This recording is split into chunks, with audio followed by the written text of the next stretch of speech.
ጠቅላይ ኢታማዦር ሹሙ የትህነግን አመራር ወንጀለኛ ቡድን ሲሉ ኮነኑ። እኛ እንደ ህወሓቱ ጄኔራል ምግባረ ከሃዲ አይደለንም።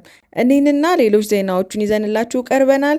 ያላችሁን ሀሳብ አስተያየት ኮመንት ላይ በማስፈር ሰብስክራይብ፣ ላይክ እና ሼር በማድረግ ቤተሰብ ይሁኑ። በትግራይ ጦርነት 5ኛ ዓመት መታሰቢያ ላይ የመከላከያ ኃይል ጠቅላይ ኢታማዦር ሹም የትህነግ አመራርን ወንጀለኛ ቡድን ሲሉ ኮነኑ። ትግራውያን ራሳችሁን ነጻ አውጡ ሲሉ ጥሪ አቅርበዋል። የኢትዮጵያ ብሔራዊ መከላከያ ሰራዊት ጠቅላይ ኢታማዦር ሹም ፊልድ ማርሻል ብርሃኑ ጁላ የሰሜን ጦርነት መጀመርን 5ኛ ዓመት መታሰቢያን በመጠቀም ኢትዮጵያ ሰላም እንድትሆን ከሆነ መወገድ አለባቸው ያሏቸውን በህወሓት ውስጥ ያሉትን ታላቅ ክህደት በሚል አውግዘውና አጥብቀው ተችተዋል። ሰኞ ህዳር 3 ቀን በቢሾፍቱ አየር ኃይል ማሰልጠኛ ማዕከል በተካሄደው የህዳር 2020 የትግራይ ክልል ጦርነት መጀመሪያ መታሰቢያ ስነ ስርዓት ላይ ንግግር ያደረጉት የመከላከያ ኃይል ኃላፊው የትግራይ ህዝብ የትህነግ ወንጀለኛ ቡድን ከገለጹት ነገር ራሳቸውን ነጻ እንዲያወጡ ጥሪ አቅርበዋል። ኢታማዦር ሹሙ ትህነግን አጥብቀው ሲተቹ በቲፒኤልኤፍ እና በትግራይ ክልል ህዝብ መካከል ልዩነት ለመፍጠር ሞክረዋል።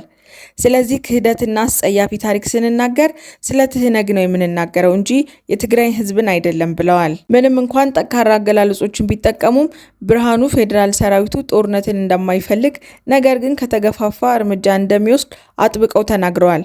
አንቸኩልም፣ ጦርነት አንቀሰቀስም፣ ጦርነትም አንፈልግም ብለዋል። ነገር ግን ሰላማችንን፣ ልማታችንን፣ ብሔራዊ ጥቅማችንን የሚቃረን ነገር ከመጣ ወሰን ካለፈ መመከት አለብን። ለዚያ ተደራጅተናል፣ ታጥቀናል ሲሉ አስረድተዋል። በሌላ በኩል ከትግራይ ኃይል መሪዎች በፌዴራል መንግስት ላይ የሚቀርቡ ክሶች እየጨመሩ መጥተዋል እና ጠንካራ ትችት አቅራቢ ከፍተኛ ባለስልጣናት መካከል ብርጋዴር ጄኔራል ምግበ ኃይለ ይገኙበታል። ጥቅምት 4 እና 5 ቀን 2025 ዓ.ም በመቀሌ በተካሄደው ኮንፈረንስ ላይ ንግግር ያደረጉት ጄኔራል ምግበ ካልተባበርን፣ ካልተደራጀንና ካልተዋጋን እጅ ብንሰጥም እንኳን ያጠፉናል ብለዋል። ይህንን አስታውሱ፣ አስተዳደራችንን ጨምሮ ሁሉን ነገር ብናስረክብ እንኳን ምህረት አያደርጉልንም፣ አንድ በአንድ ያጠፉናል፣ ታሪካችንን ያጠፋሉ፣ ባህላችንን ያፈርሳሉ ሲሉ ተናግረዋል። ዘገባው የአዲስ ስታንዳርድ ነው። ከ5 ዓመት በፊት የኢትዮጵያ ፌዴራል መንግስትና የኤርትራ መንግስት በትግራይ ላይ ጦርነት ከፈቱ።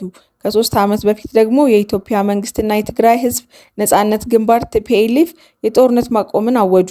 በፕሪቶሪያው የተፈረመው የዘላቂ ግጭት ማቆም ስምምነት እንከን የለሽ ባይሆንም ቀጣይነት ካለው ጦርነትና የዘር ማጥፋት እጅግ የተሻለ ነበር። ዛሬ ትግራይ ሙሉ በሙሉ ተሸንፋለች። የትግራይ መሪዎች ራሳቸውን የጦርነት ማቆምን ወደ ሽንፈት ቀይረውታል። በትህነግ መሪዎች ላይ ውርደት ሆኗል።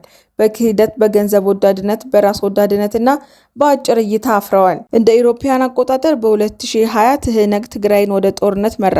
ይህ ጦርነት ራሷ ያልፈለገችው ቢሆንም ልትርቀው ወይም ቢያንስ ልትዘጋጅበት የምትችለው ጦርነት ነበረ። ከህዳር 20 2020 እስከ 2022 ባሉት ጊዜያት ትግራይ ከ1/6 የሚሆን ህዝቧን በጦርነት፣ በጦር ወንጀሎች፣ በረሃብና በበሽታ አጣለች። የክልሉ መሰረታዊ ማህበራዊና ኢኮኖሚያዊ መሰረተ ልማቶች የህዝብና የግል የንግድ ድርጅቶች ጨምሮ ወድመዋል። የመልሶ ግንባታ ወጪ ከ30 ቢሊዮን ዶላር በላይ እንደሚሆን ይገመታል። በመቶ ሺዎች የሚቆጠሩ ሴቶችና ልጃገረዶች ተደፍረዋል። የስነ ልቦና ማህበራዊ ቀውስ ሊሰላ የማይችል ዋጋ አስከፍሏል።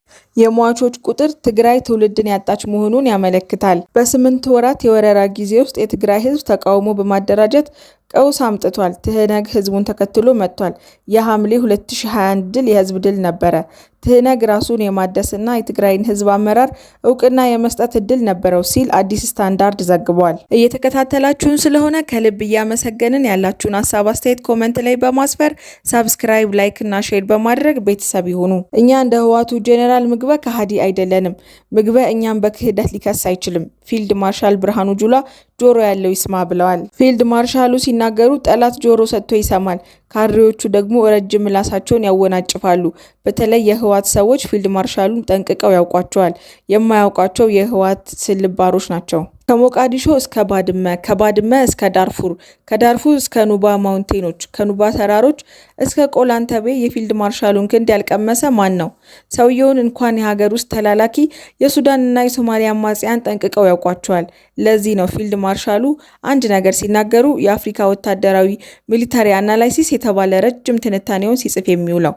ለዚህ ነው ማርሻሉ ቃል ሲተነፍሱ ጎረቤት ሀገር ነውጥ የሚሆነው። የሽምግልና ዘመኑን በሰላም መጨረስ የሚፈልግ ማንኛውም ሰው ከኢትዮጵያ ሀያላን የጦር መሪዎች ጋር መላተም የለበትም ይላሉ ብዙ አዋቂዎች። ጆሮ ያለው ይስማ ብለዋል።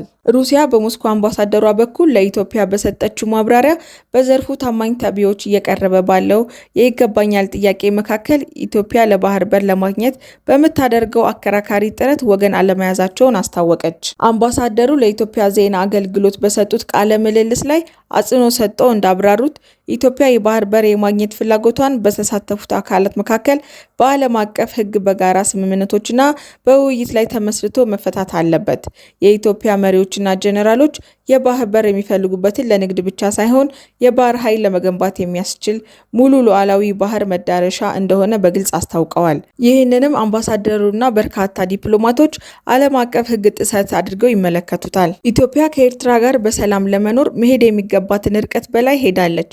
ዓለም እስኪገረም ድረስ ኤርትራውያን ከኢትዮጵያ የተገነጠሉበትን ቀን የነጻነት ቀን ብለው እዚሁ ኢትዮጵያ እንዲያከብሩ የፈቀደች ሀገራችን ኢትዮጵያ ነች። ጸድቅ ብዬ ባዝላት ተንጠልጥላ ቀረች እንዲሉ ይህንን ሁሉ ትዕግስትና የሰላም ፍላጎት ሻዕቢያ ለኢትዮጵያ ካለው ጥላቻ ሊፈውሰው አይችልም። መሪው በባህር በር የሚል ቃል ከአፋችን በወጣ ቁጥር ከታሪካዊ ጠላቶቻችን ቤት እየሮጡ ይሄዳሉ። እንደ ሀገር ብንቆጥረውም ራሱን እንደ ሀገር መቀበል አቅቶት ኢትዮጵያ ውስጥ ይልከሰከሳል። የኢትዮጵያን አቅም ሁሉ ያውቃል። ከኢትዮጵያ ጋር በሰላም እኖራለሁ ካልክ 135 ሚሊዮን ሕዝብ ትልቅ ገበያ ነው። ቢሸጥልህም ብትሸጥለትም ታተርፋለህ። አርሶ ያበላሃል፣ አምርቶ ያበለጽግሃል። ሀገርክን የንግድና የቱሪዝም ማዕከል ያደርግልሃል። ሰላም ከጠላህ በተቃራኒው ይሆናል። ለኢትዮጵያ ሰላም ስትል ራሷን ዳግመኛ ስጋት መሆን እስከማትችል ድረስ ትከልላለች። ታሪካዊና ሕጋዊ መብቷን በኃይል ታስከብራለች። የሚያዋጣህን አንተ ታውቃለህ። ኢትዮጵያ ግን በባሌም ሂድ በቦሌ ዓላማዋን ሳታሳካ ውልፍት የለም። የፈራ ይመለስ። ውድ ቤተሰቦቻችን ለዛሬ ያዝንላችሁ ርዕሰ ጉዳዮች እዚህ ላይ ቋጨን። ሰብስክራይብ፣ ላይክ፣ ሼር እና ኮሜንት በማድረግ ለቻናላችን ድጋፋችሁን መግለጽ እንዳትዘነጉ እያልን ከሌሎች መረጃዎች ጋር እስክንገናኝ ድረስ ቸር ያሰማን። ሰላም ቆዩልን።